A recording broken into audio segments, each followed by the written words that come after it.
அடுத்த செய்தியாக மதமாற்றம் ஒரு தேசிய அபாயம்னு நம்ம தொடர்ந்து சொல்லிக்கிட்டே இருக்கோம். இல்லை, சில மாநிலங்கள் ஆல்ரெடி பாதிக்கப்பட்டுருச்சு. அதை மீட்டு கொண்டு வர்றதுங்கிறதே பெரிய போராட்டமா இருக்கு. ஆனாலும் அங்க இருக்கக்கூடிய மாநில முதல்வர்கள் அதை உணர்ந்து பல்வேறு சட்ட திருத்தங்களை முன்னெடுக்கிறாங்க. அஸ்ஸாம்ல பழங்குடியின மக்கள் அவர்களுக்கு என்ன பண்ணிருக்காங்கன்னா, இந்த கிறிஸ்டின் மிஷனரி ஒரு ஒண்டர்ஃபுல் எஜுகேஷன் சிஸ்டத்தை அவங்களுக்கு கொடுத்துட்டாங்க. அங்க இருக்கக்கூடியவர்கள் தாய்மொழியையே மறந்து ஆங்கிலத்தை அற்புதமாக பேசக்கூடிய சூழலை உருவாக்கி வச்சுட்டாங்க.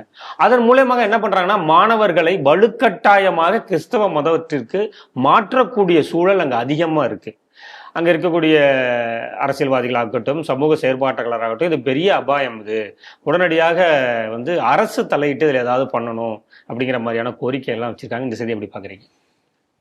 ஏற்கனவே இதை பற்றி பலமுறை நம்ம பேசியிருக்கிறோம். மதம் மாற்றம் என்பது ஒரு பெரிய தேசிய அபாயமாக இருக்கிறது, பலமுறை சுட்டி காட்டியிருக்கிறோம்.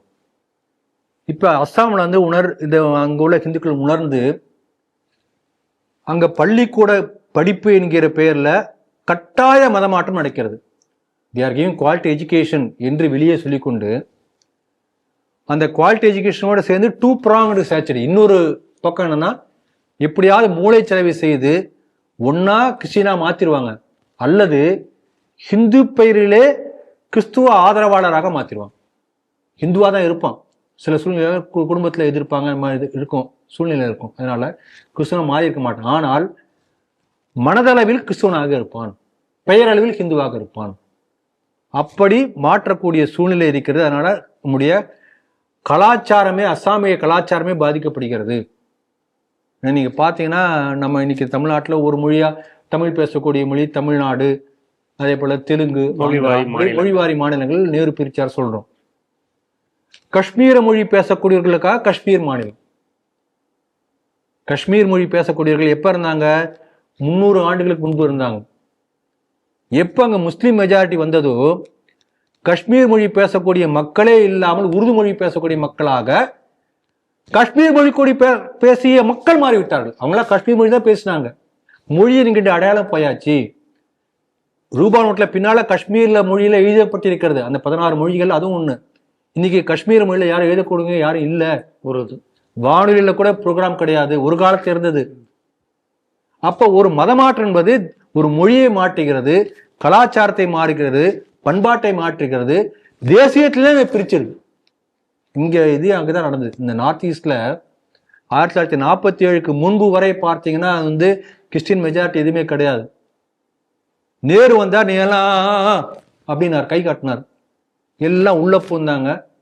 இந்த 70 ஆண்டுகளுக்குள்ளார கிட்டத்தட்ட 3 மாநிலங்கள், ஆல்மோஸ்ட் மிசோரம்னா கிறிஸ்டியன் மெஜாரிட்டி 99%, நாகாலாந்து, அஸ்ஸாம்ல ஓரளவு, நார்த் ஈஸ்ட்ல கிட்டத்தட்ட 3 மாநிலங்கள் கிறிஸ்டியன் மெஜாரிட்டி. மற்ற இடங்களே பார்த்தீங்கன்னா கிட்டத்தட்ட 40%, 30% அந்த மாதிரி பெரும்பான்மை அவங்க தான். அங்க அஸ்ஸாம் அந்த ஒவ்வொரு மொழியில பார்த்தீங்கன்னா, மிசோரம்ல அதே மற்ற மாநிலங்கள்ல அவங்களுக்கு ஒரு பாரம்பரியம் இருந்தது, கலாச்சாரம் இருந்தது. அவங்க மொழி, அந்த மொழியில ரோமன் லிபி வச்சு இங்கிலீஷ் லெட்டர் வச்சு எழுதணும், அப்படி மாத்தியாச்சு. அந்த லெட்டரே மறந்து போயிடுச்சு அவங்களுக்கு. ஒரு 70 ஆண்டு காலத்துல அவங்க லிட்ரேச்சர் முழுக்க, இப்ப நமக்கு திருக்குறள் இருக்கு, அதே போல 1000 ஆண்டு பழமையான பல புத்தகங்கள் அந்தந்த மொழிகள் இருக்கின்றன. அந்த புத்தகங்களை சர்ச்சில் பாதுகாப்பா இருக்கு, வாலெட்ல வச்சிருக்கான், இவன் எழுதி கொடுக்குறான், இதான் அவனுடைய கல்ச்சர், இதான் படி. இப்ப கல்ச்சரா மாறியாச்சு.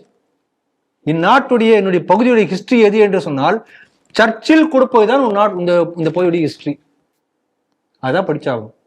அந்த அளவுக்கு எல்லாம் மாறிவிட்டது. அதனால இப்ப என்ன பண்ணிருக்காங்கன்னா, அஸ்ஸாம் பொறுத்த வரைக்கும் அஸ்ஸாம் ஹிந்துத்துவா ஸ்கூல்ஸ் என்ற பெயரில் அஸ்ஸாம் மாநிலம் முழுக்க அங்கு உள்ள ஹிந்துக்கள் பள்ளிக்கூடங்கள் ஆரம்பித்திருக்கிறார்கள். இவன் கிறிஸ்துவ என்ன சொல்றானோ அதே போல தரமான எஜுகேஷன் கல்வி நாங்கள் கொடுக்கிறோம். அதோடு சேர்ந்து எங்களுடைய கலாச்சாரம், நம்முடைய பண்பாடு, நம்முடைய வேர் என்ன, பகவத்கீதை சொல்லித்தரோம், சம்ஸ்கிருதம் சொல்லித்தரோம். அப்ப இது பள்ளிக்கூடமாக மட்டுமில்லாமல் கலாச்சார மீட்பு மையமாக இந்த அஸ்ஸாம் ஹிந்துத்துவா ஸ்கூல்ஸ் செயல்பட ஆரம்பித்திருக்கிறது. பொதுமக்கள் பெரிய அளவில் வரவேற்பு கொடுக்க ஆரம்பிச்சிருக்காங்க. இன்னும் சொல்ல போனோம்னா, பல இடங்களில் கிறிஸ்துவர்கள் கூட பல பேர் இந்த பள்ளிக்கூடம் படிக்க ஆரம்பிச்சிருக்காங்க. ஏன்னா ஒரு கலாச்சாரம், நம்ம கலாச்சாரம் தெரிஞ்சுக்கணுமே, அதுக்காக வர ஆரம்பிச்சிருக்காங்க. ஒரு பெரிய மாற்றம், ஒரு பெரிய முன்னெடுப்பு. நான் போன தடவை கூட ஏக்கநாத் ராணை பற்றி சொன்ன நினைக்கிறேன் போன செய்திகளில். வரக்கூடிய ஸ்ரீ தமிழ் இதழில் கூட அதை பற்றி ஒரு ஆர்டிக்கல் வந்திருக்குது, அவசியம் வாங்கி படிக்கணும். விவேகானந்தா பறையில் விவேகானந்தா அந்த கேந்திரா நிறுவிய ஏகநாத் நாயுடு அந்த ராக் மெமோரியல் கமிட்டி அந்த வேலை முடிஞ்சாச்சு, நிறைவு பெற்ற உடனேயே ஒரு பெரிய ஒர்க் ஃபோர்ஸ் அவர்களை அழைத்து கொண்டு நார்த் ஈஸ்டுக்கு போனார்.